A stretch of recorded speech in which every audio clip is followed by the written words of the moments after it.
Semoga nanti teman-temannya yang tidak masuk kita bisa membantunya.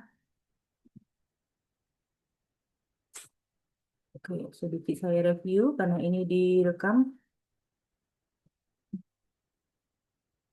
Nah, untuk mengukur suatu anggaran, kita harus melihat pendapatan nasional kita, pertumbuhannya itu berapa persen per bulannya. Nah, kompetensi khusus dan pokok bahasan pendapatan nasional itu eh, dapat menjelaskan satu, pengukuran produk domestik bruto. Terus perhitungan PDB-nya. Terus tiga, perhitungan PDB pendekatan pengeluaran. Perhitungan pendapatan domestik brutonya dengan pendekatan pendapatan. Lalu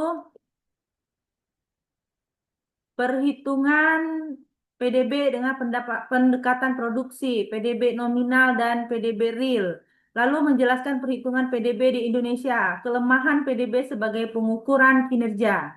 Nah, pengukuran kinerja begitu ya. Nah, jika kita telusuri apa itu PDB, jangan lupa untuk ini di screenshot.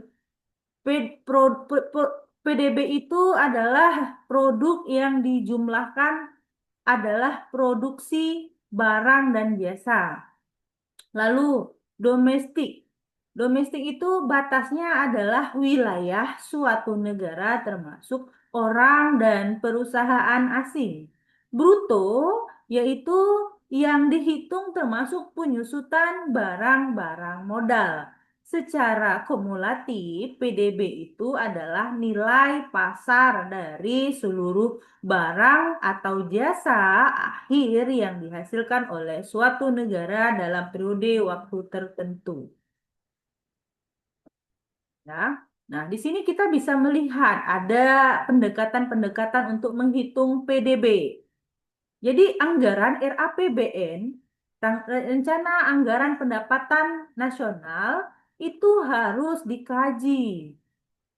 Apa saja yang mau dikeluarkan, berarti ada program-program, lalu di situ ada apa namanya mengukur tingkat sektor baik di rumah tangga atau di perusahaan. Nah, di sini kita bisa melihat dari sektor rumah tangga ke perusahaan, dari perusahaan ke rumah tangga. Ini adalah gejolak atau dinamika perekonomian. Artinya adanya kegiatan ekonomi. Ada kegiatan antara rumah tangga dan perusahaan. Mungkin kebutuhan yang melandasi tersebut. Maka keluarlah hukum permintaan dan penawaran. Nah, maka daripada itu adanya selisih antara harga bahan baku dengan harga yang dibutuhkan oleh perusahaan itu mengakibatkan adanya gejolak yang membuat kebutuhan akan suatu barang meningkat. Dengan peningkatan tersebut artinya kegiatan ekonomi itu berjalan dengan cepat. Jika perusahaan tutup, ya kan, pekerjanya, SDM-nya akan hilang. Lalu penawaran atau kebutuhan dari perusahaan pun juga akan menurun. Hal ini mengakibatkan perekonomian menurun. Begitu ya. Lalu bagaimana perusahaan kepada rumah tangga itu menghasilkan pendapatan? Artinya perusahaan misalnya di sini susu ya, anggaplah susu. Susu merupakan produk yang dibutuhkan untuk program MBG yang awalnya cuman satu harinya 8 ton, saat ini menjadi 2.000 ton. Dengan produksi yang meningkat akan mendapatkan pendapatan. Karena rumah tangga membutuhkan susu yang lebih banyak. Sehingga apa? Akibatnya perusahaan banyak membutuhkan bahan baku susu, ya kan? Terus SDM-nya bertambah, begitu ya, dan juga lain-lainnya. Nah, maka daripada itu, yang dibutuhkan adalah kegiatan ekonomi ini, penawaran terhadap suatu barang harus meningkat. Apa yang diakibatkan adalah kebutuhan rumah tangga. Begitu ya, bisa dipahamin ya? Bisa? Bisa, saudara?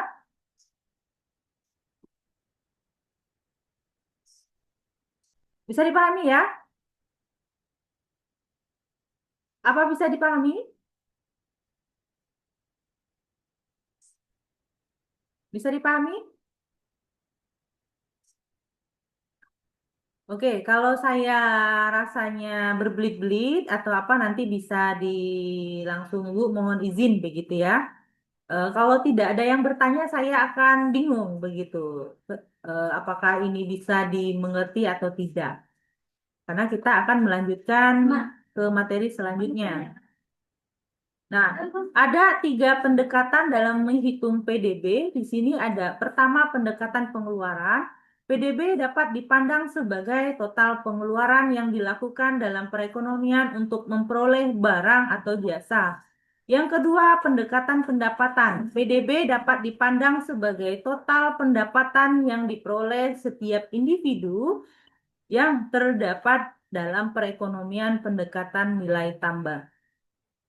Nah, di sini artinya pertumbuhan ekonomi yang disebut PDB, produk domestik bruto ini, ada yang disebut dengan pendekatan pengeluaran, pendapatan, dan nilai tambah. Nah, jadi apakah formula atau perhitungan PDB dengan pendekatan pengeluaran? PDB atau dengan total pengeluaran dalam perekonomian dengan rumus PDB sama dengan C ditambah I ditambah G. N kurang X, ekspor kurang impor. Nah, apa itu C? C ini adalah pengeluaran konsumsi. Seperti apa? Pembelanjaan negara, bayar gaji ASN, itu termasuk pengeluaran konsumsi. Lalu program-program misalnya bedah rumah, bantuannya satu rumah 20 juta itu pengeluaran pemerintah konsumsi bentuknya ya.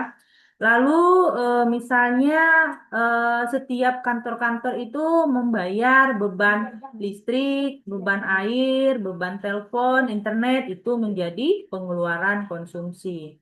Nah, komponennya barang dan jasa yang dibeli oleh rumah tangga yang tahan lama, tidak tahan lama, dan juga jasa. Apa yang dimaksud dengan I? I pengeluaran investasi.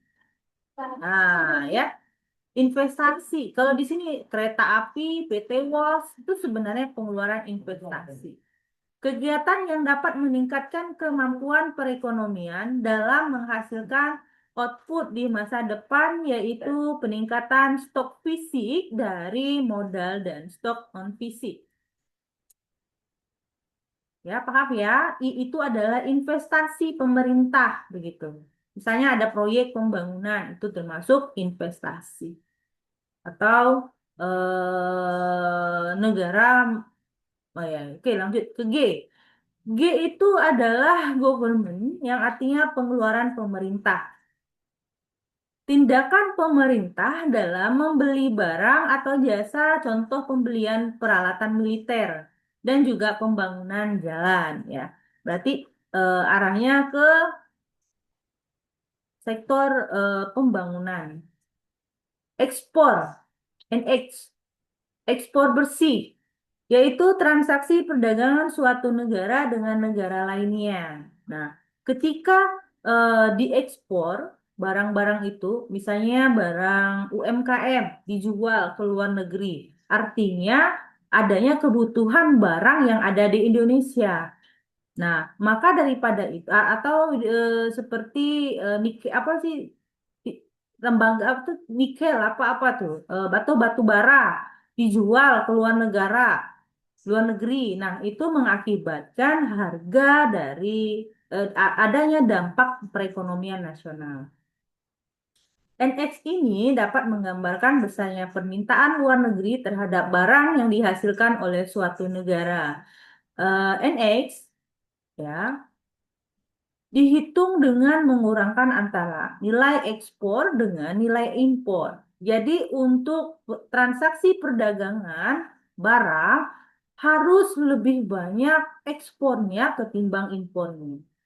Jika negara tidak bisa menstabilkan harga di suatu barang, maka negara harus mengambil kebijakan mencari barang di luar negeri untuk mengisinya ke dalam negara sehingga harga tersebut menjadi murah. Kenapa tidak ada terjadi kelangkaan? Nah, jangan sampai kita itu membeli barang ke luar negeri. Seharusnya gerakan-gerakan pangan itu sudah diciptakan. Nah, alhamdulillah Indonesia saat ini sudah menggerakkan Indonesia pangan itu sehingga kita kelebihan atau surplus beras contohnya, maka itu bisa diekspor berasnya. Jika ada permintaan luar negeri yang membutuhkan barang-barang Indonesia itu mengakibatkan harga dari suatu barang di Indonesia itu akan menjadi murah. Dan juga harga dari rupiah itu bisa menjadi kuat. Next, perhitungan PDB dengan pendekatan pendapatan. Nah, jika kita lihat di sini, pengukuran PDB dengan pendekatan pendapatan dilakukan dengan menjumlahkan seluruh komponen pendapatan yang terdapat dalam perekonomian. Pendapatan pada dasarnya adalah balas jasa terhadap input atau faktor produksi yang digunakan dalam proses produksi. Apa rumusnya? PDB sama dengan W ditambah R ditambah S dan juga delta. Nah, faktor produksinya di sini ada tenaga kerja. Nah, balas jasanya adanya upah begitu ya. Terus modal. Nah, modal ini akan mendapatkan balas jasanya berbentuk bunga dari modal tersebut. Dan juga sumber daya alam seperti tanah akan mendapatkan balas jasa sewa. Lalu keahlian. Keahlian ini akan mendapatkan balas jasa yang berbentuk laba usaha. Nah, perhitungan PDB dengan pendekatan produksi, perhitungan nilai ekonomi yang diciptakan oleh sektor-sektor ekonomi yang terdapat di suatu negara, lalu perhitungan PDB yang dilakukan per sektor ekonomi, dan di Indonesia itu disajikan menurut 9 sektor ekonomi.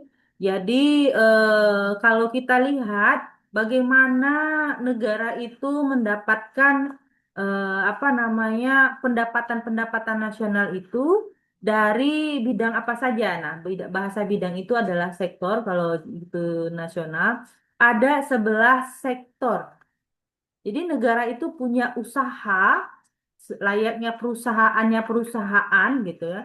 Perusahaan itu kan banyak membutuhkan misalnya kecap atau gula atau beras. Nah, beberapa perusahaan itu diakumulatifkan atau diagregatifkan. Nah, maka keluarlah kebutuhan suatu negara. Contohnya di bidang sektor pertanian, peternakan, kehutanan, dan perikanan. Itu akan nilainya sekian. Misalnya daerah regional Provinsi Jambi, misalnya berapa? Itu kita bisa lihat di data BPS. Lalu di sini ada pertambangan dan penggalian. Yang ketiga ada industri pengolahan. Yang keempat, listrik, gas, dan air minum. Yang kelima, bangunan. Yang keenam, pengangkutan dan komunikasi. Yang ketujuh, perdagangan. Yang kedelapan, bank dan lembaga keuangan lainnya. Nah, di sini ya, di sini itu yang disebut oleh Kementerian Keuangan ada kecurangan dari pejabat provinsi. Karena apa? Mendepositokan uang yang dari negara itu arahnya hasil bunganya itu masukkah ke dalam pendapatan jasa lainnya atau arahnya ke perorangan. Nah, kalau saya sedikit membantu, ya di sini saya screenshot terlebih dahulu. Nanti kita akan melihat, mengkaji bagaimana isu-isu yang berkembang saat ini menjadi tugas artikel saudara.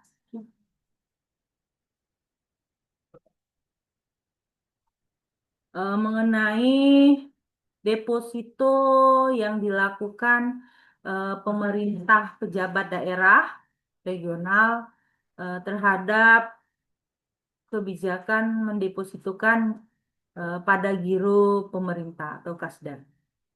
Nah, di situ lalu yang ke-10 ada pemerintah dan pertahanan.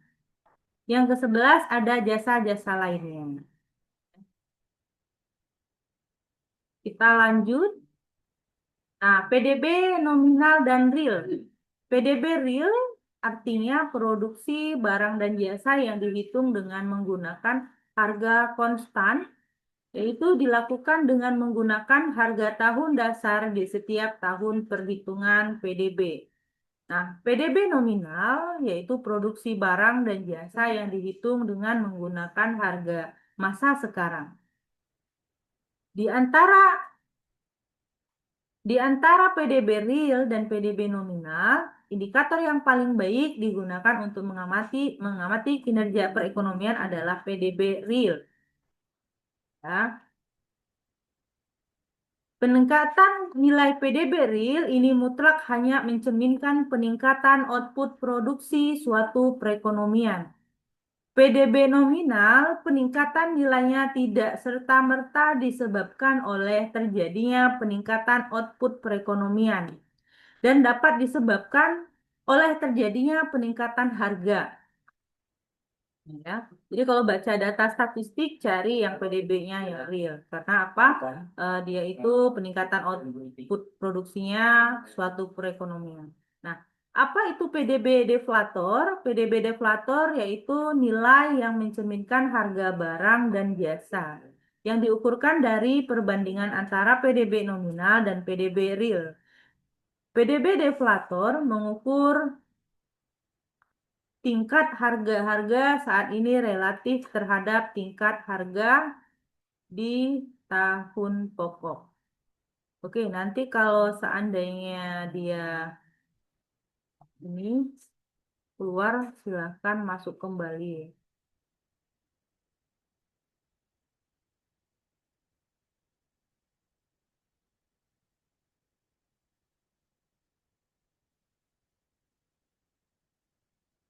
Nanti saya mengambil absennya dari bukti screenshot ya, jadi tidak bisa absennya protes. Bu, saya masuk saya soalnya udah ada barang buktinya. Oke, lanjut. Nah, di Indonesia, perhitungan PDB dilakukan oleh BPS setiap 3 bulan sekali, dimulai dengan kuartal pertama, kuartal kedua, 3, dan 4. Ya. Lalu perhitungan PDB tahunan dengan cara merekapitulasi data PDB kuartalan yang telah ada. Nah, PDB di Indonesia dihitung dengan menggunakan pendekatan pengeluaran dan pendekatan nilai tambah. Pendekatan pengeluaran, komponen pengeluaran dikelompokkan atas 5 kelompok, yaitu konsumsi rumah tangga, konsumsi pemerintah, investasi, dan ekspor bersih. Lalu pendekatan nilai tambah, perekonomian dikelompokkan atas 9 sektor. Ini adalah contoh laporan PDB Indonesia berdasarkan pendekatan pengeluaran. Di sini ya, contohnya di sini. Nah, kita bisa melakukan kebijakan. Nah, jadi kalau pejabat atau kementerian atau presiden tidak memahami apa namanya laporan keuangan negara itu berbahaya. Jadi seperti Pak Jokowi itu kalau tidak bisa membaca laporan dari Badan Pusat Statistik, maka akan terhadap gonjang-ganjing politik yang terjadi. Nah, makanya harus cerdas ya. Lalu kita lanjutkan, tidak memperhitungkan kerusakan lingkungan yang terjadi. Nah, tidak. Nah, kelemahan PDB sebagai pengukuran kinerja tidak memperhitungkan kerusakan lingkungan yang terjadi. Nah, kalau pejabat tidak bisa menjadikan apa namanya indikator PDB ini, maka banyak sekali runtunan-runtunan yang akan eh, mengancam dirinya sendiri. Apa yang terjadi tidak memperhitungkan kerusakan lingkungan yang terjadi. Terus tidak memperhitungkan kegiatan jual beli yang dilakukan tanpa melalui pasar. Tidak memperhitungkan pendapatan warga negara Indonesia di luar negeri. Terus menghitung pendapatan warga negara asing yang bekerja di Indonesia. Terus tidak memperhitungkan kualitas kesehatan dan pendidikan, tidak memperhitungkan adanya transfer payment yang dilakukan pemerintah. Yang dimaksud dengan transfer payment itu adalah sejumlah uang yang diberikan kepada seseorang tanpa adanya aktivitas produksi yang dilakukan orang tersebut.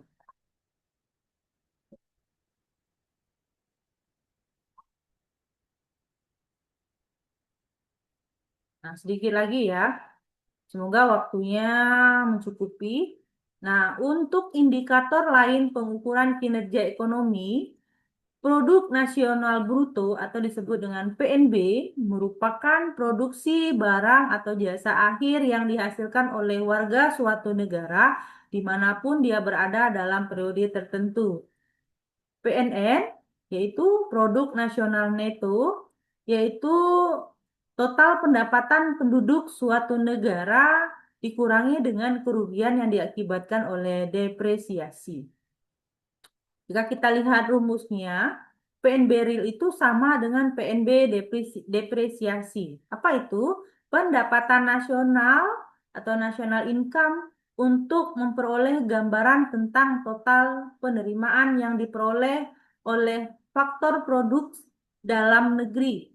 Lalu pendapatan nasional tidak menghitung pajak usaha tidak langsung dan menghitung subsidi usaha. Nah, lalu PN sama dengan PNB, dikurang dengan pajak tak langsung ditambah dengan subsidi, dikurang depresiasi. Pendapatan perseorangan, yaitu pendapatan yang diterima rumah tangga dan usaha yang bukan perusahaan.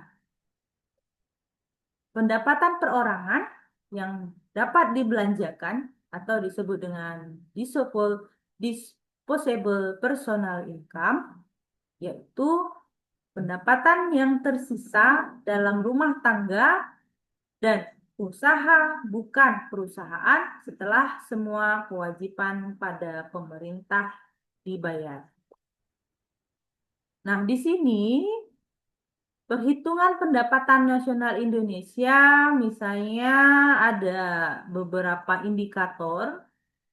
Di sini ya, ada pengeluaran konsumsi rumah tangga, ada konsumsi pemerintah, pembentukan modal tetap domestik bruto, perubahan stok, ekspor barang dan jasa, dikurangin PDB, terus pendapatan neto, PNB, terus dikurangi pajak tak langsung, terus dikurangi depresiasi, dan juga pendapatan nasional.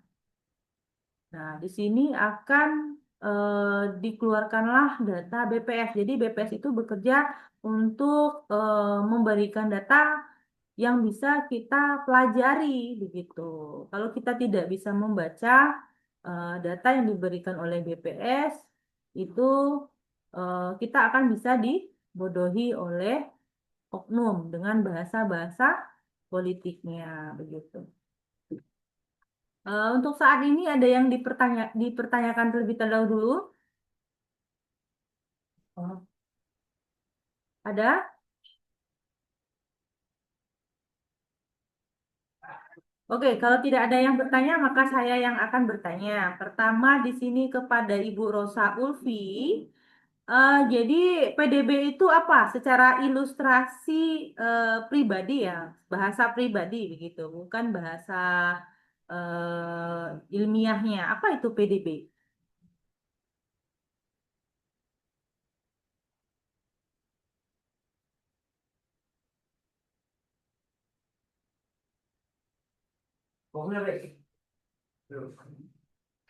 Apa itu? Yang tahu akan saya mendapat nilai keaktifan. Rika Amelia, Rika Amelia, apa ya PDB itu ya? PDB PDB adalah total pendapatan nasional dari barang dan jasa yang diproduksi oleh suatu negara dalam periode tertentu, Bu. Apa bahasa pribadi? Singkatan apa namanya? Ilustrasi PDB ini. Itu kan bahasa buku, bahasa pribadinya, Iya, Bu. bahasa pribadinya, Mbak. Bahasa pribadinya. Oke, Rinaldo Ihsan. Apa ya PDB itu?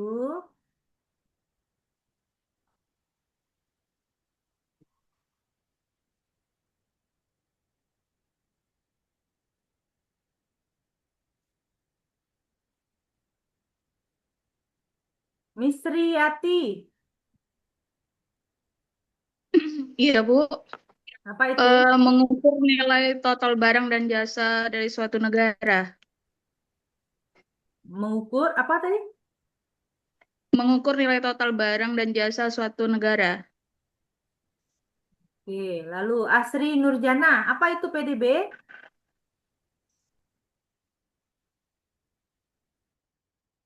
Oke, kenapa harus baru Bentar, bisa? Bu. Ya, gimana? PDB adalah eh, nilai barang dan jasa akhir yang diproduksi oleh yang diproduksi dalam suatu wilayah. Misalnya dalam suatu negara dalam periode waktu tertentu. Oke, tolong dicatat ya.